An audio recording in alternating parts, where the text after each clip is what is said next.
नमस्कार मंडळी, श्री स्वामी समर्थ. आज गेलो होतो आम्ही एक्झिबिशनला. एक्झिबिशनचा शेवटचा दिवस होता, त्यामुळे आम्हाला धावपळ तर खूप झाली. एक्झिबिशन खरंच खूप खूप खूप सुंदर होतं. आम्ही पहिल्यांदा गेलो. एंट्रीला एक छानसा फर्निचरचा स्टॉल होता. त्या स्टॉलचं त्या लोकांनी शूट नाही करू दिलं.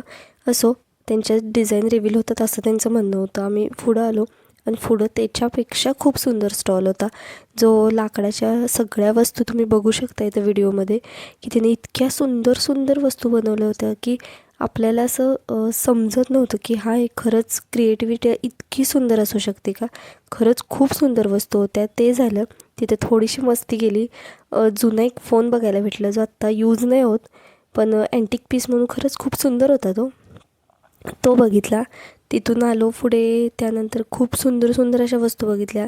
हे इंटरनॅशनल एक्झिबिशन होतं, त्यामुळे ड्रायफ्रूट्स वगैरेसुद्धा खूप सुंदर होते, जे आपल्याला महाराष्ट्रात काही इंडियात पण बघायला नाही भेटत.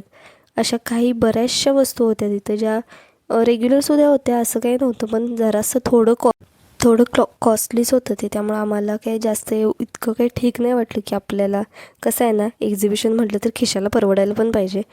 त्यामुळं आम्ही जास्त काही फारशी खरेदी नाही केली, पण खूप सुंदर होतं. सगळ्या अँटिक वस्तू होत्या. आणि आम्ही तिथून एक पाळणा खरेदी केला, जो गायत्रीला तिच्या भाचींसाठी पाहिजे होता. त्याचे पैसे पेड केले. आणि खरं सांगायचं झालं ना, तर एक्झिबिशनमध्ये खरंच आपण नक्की विजिट करायला पाहिजे. तिथं खरंच खूप सुंदर सुंदर अशा वस्तू असतात, ज्या आपल्या फारशा संपर्कात येत नाहीत. त्यामुळे एक्झिबिशनला नक्की जात जावा. जिथे कुठे तुम्हाला एक्झिबिशन बघायला भेटेल तिथं खरंच बघत जावा.